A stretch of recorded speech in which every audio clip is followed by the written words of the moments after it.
I'm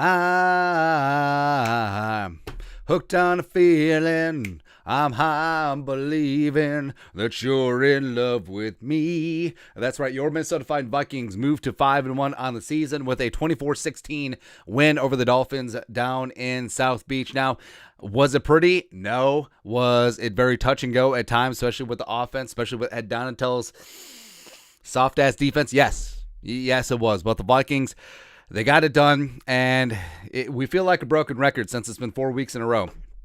But a win is a win is a win. Vikings get the W on the road, which is extremely hard to do. Vikings moved to 5-1 on the season. 2 games north of the greasy grimy Green Bay Packers, who lost to the Jets, by the way.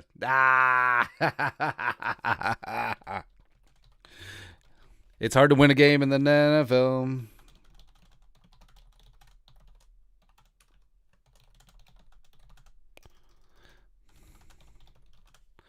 All right, so Vikings 5-1. Oh, I just love it, man. I actually love the Packers losing at home to the Jets almost as much as the Vikings beating the Dolphins. It's kind of funny, man. But we're gonna go through 10 recap stuff. Tristan D, $2 in the super chat. Vikings lost to the Jets. Skull. That's right. How do you score 10 points against the Jets? Tough, man. If you want your questions answered, let us know in the super chat. Toss a couple bucks in there. Where is the need to breathe. Woosah. Vikings moving into the bye week at 5-1, and the fact that they're doing this, and they still have so much more room to improve. That's what's the impressive part. Also impressive is the Purple for the Win store, purpleftw.net, promo code Kirktober. 50% off your purchase. The Kirktober long sleeves are fantastic for this time of year. Go check that out. All right, so that's purpleftw.net. So Vikings do win 24-16, and it was one of those weird games where, so the Vikings had 4 straight 3-and-outs on offense, and then they had 9 3-and-outs overall throughout the game. The play calling was sort of here or there. The defense, the coverage was soft, but they got a big-time takeaway there at the end. Harrison Smith just reminding everyone that he's not washed. Yeah, you'll love to see him, man. A Richard Winter, $2 in the super chat. Still not the win we deserve, but I'll take it. I mean, it's hard to win a game in the National Football League. The enemy gets a say in the result, and yeah, they're still leading the division. There we go. So yeah, look behind the scenes. Look behind the curtains. Oh, there we go. That's not what I wanted. There we go. Take you guys behind the scenes as we put up. Oh, looky. Here comes Hookie. Oh, yeah, the Vikings NFC North Division standings. How do we feel? Yeah, how do we feel about this, by the way? So, before the season, heading into the bye week, would you have taken 5-1, leading the division by 2 games, plus 1 up in the wildcard race as well? Abso-freaking-lutely, you would. Absolutely, man.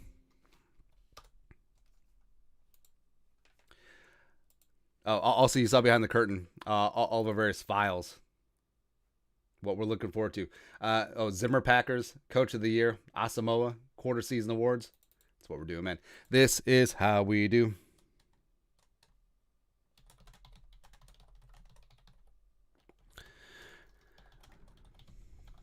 So this game was not as stressful as the Lions game. It wasn't as stressful as the Saints, and certainly not the Bears. But this one actually feels better because you're on the road in their stadium. And of course, the Dolphins, with their 30-degree sideline difference heat.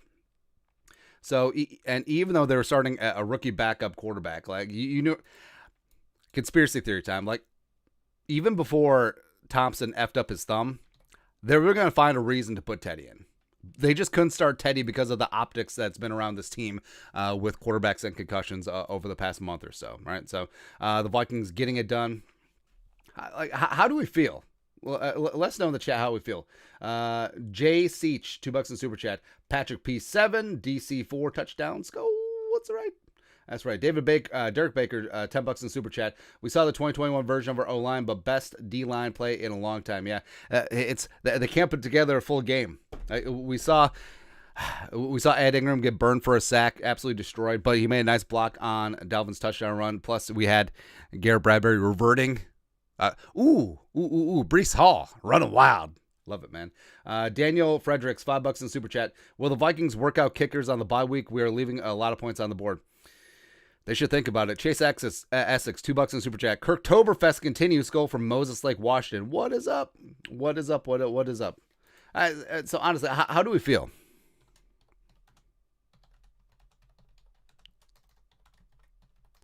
Because this, even though the Dolphins were down a quarterback, or they're down Tua, I mean, this is still a good football team. And the Vikings, that get it done on the road, where they were tested, where they weren't playing well in stretches, where they're able to just sack up and just peel themselves off the pavement, it was a big-time win. That was a big-time W, and I'm happy about it, man. Oh, what are we focusing on over here? Oh, there we go. All right, so Cousins, 20 of 30 for $175, 2 touchdowns. Not quite Kirktober, but we're starting to get there. Dalvin, 13 for 77 and a touchdown, breaking that 53-yarder where he hadn't really done much. It had been a quiet day, and then he busted that one. Jefferson, 6 for 107. Would like to see more, especially in the fourth quarter, but sort of is what it is. Xavier Howard and his groins, healed up. He looked pretty good. Now, this is what's going to be bothersome. So, Tyreek Hill, 12 for $177. Waddle, 6 for 129. Had that 49-yard screen. Gesicki. Hey, where's your gritty now, Gesicki, by the way? 6 for 69 and 2 on 7. So, it was the middle of the field. It's just the middle ass of the field where when the pass rush wasn't getting home, even though it did get home quite a bit, it was just completely wide open because they're sitting in that soft shell coverage. And any quarterback worth his salt, I mean, respect to Teddy, but I mean, Skylar Thompson would have been able to pick this thing apart too. Brandon Stone, $2 in Super Chat. Skull from Iowa. The Edge, 1975, $5 in Super Chat. 5-1, I'll take it. Absolutely. Like I said, hey, before the start of the season, would you have taken, let's see, how are we going to do this? How are we going to get the standings up there? How do we do it? There we go. That's close enough. Yeah, before the start of the season, you're telling me into the bye week, week 7, that the Vikings would be 5-1, the Packers would be 3-3, the Vikings would have a leg up in the head-to-head, Bears would be already gone, whatever, and the Lions are on bye week. So would you have taken that? Yes. 100, 1,000, a million times, yes. And that the fact that we've seen the heights. We've seen what this offense can be. We've seen what the special teams unit can be. We've seen what this defensive pass rush can be. And the fact that defensively is a little fluky, relying on getting big-time plays like Cam Beasley. Cam Beasley against the Saints, Cam Beasley against the Bears, as well as the Harrison Smith forced fumble on Waddle against the Dolphins. Maybe, but still, Bucks lost to the Steelers. Damn it. Damn it. That was my go-to, man. Oh, well. Plus, we got Bills Chiefs. Let's go, baby. Come on. All right, so what else do we got here? Oh, yeah, 10 takeaways. There we go. Nailed it. Offense is still a work in progress, like we said. All right, so let's look at these team stats because it was very ungood. All right, so the Vikings were... Let's move that. All right, so the Vikings are 2 of 12 on third down, which is ridiculous. They were 12 of 15 against the Bears last week. It's whatever. They had 9 3-and-outs, I believe. Yeah. When Wright is your MVP, that's a mess, man. So that's something that they need to get fixed. And it was very herky-jerky, helter-skelter, and it certainly wasn't as smooth and as fanciful as it was in the Bears game. But whatever, wasted opportunities. So the fact that the Vikings, they had, let's see here. Where's our notes on this? All right, so the Vikings had 3 combined points off an interception and a stop fake punt. That's not good. Plus, they had drives at the start of the second half that were at the Miami 33, the Vikings 41 and 49, and came out of it with 0 points. And 3 punts, by the way. That's not good.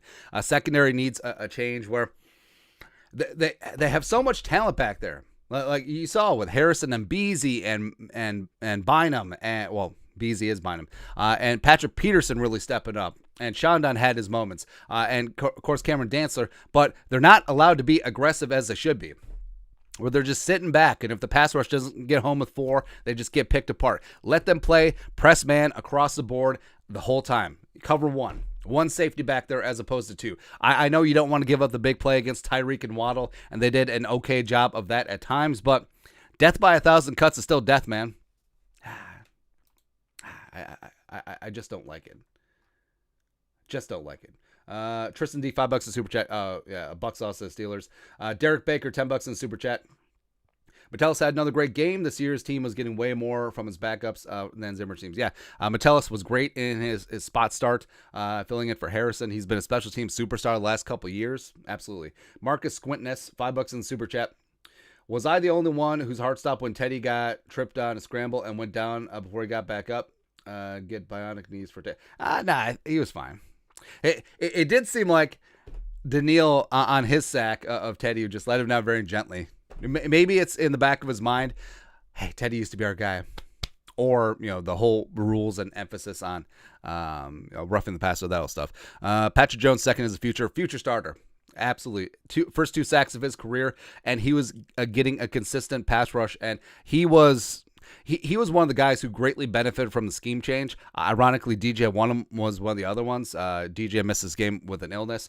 But yeah, I think Jones and Wonnum, I mean, they're going to be edge rushers of the future here with the Vikings. Pass rush is absolutely legit. So they got after it with Zadarius Smith, who's been a constant presence. Daniil was finally found in witness protection. Of course, the aforementioned Patrick Jones, plus underrated, but Ross Blacklock getting some run on third downs. They absolutely need to see more of him because he has a high motor. He's consistently getting pressure on third down, something that the Vikings need from the interior. Harrison Smith and Patrick Peterson aren't washed. Absolutely not. Love to see it. Let's see here. Harrison had the interception, also had the forced fumble. Patrick Peterson had an interception of his own, also had 2 consecutive passes broken up. So you love to see that.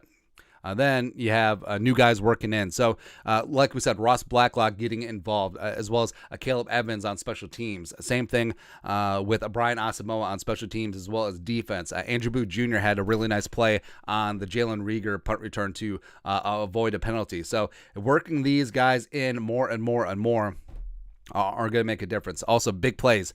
Big-time players make big-time plays in big-time games, and we've seen whether it's Dantzler forcing fumbles, Harrison Smith with the interception, and as well as forcing a fumble, that, hey, days aren't going to be perfect. Like, your defense isn't going to hold teams to 0 yards and 0 first downs, although that would be nice, and that is the goal. But getting a big-time play to shift the momentum, a well-timed sack, an interception, forcing a fumble, that's huge. And also, a win is a win is a win. And like I said, I like this win better than the Bears win, better than the Lions win, probably even better than the Saints win, because you're in hostile territory. You're actually in an opponent's home stadium, and you still come out with a win against a very good football team. And the Dolphins, the Dolphins started out 3-0 for a reason, and they're only down Tua, which, yes, is a big deal. But, Tua doesn't play defense. Tua doesn't play teams.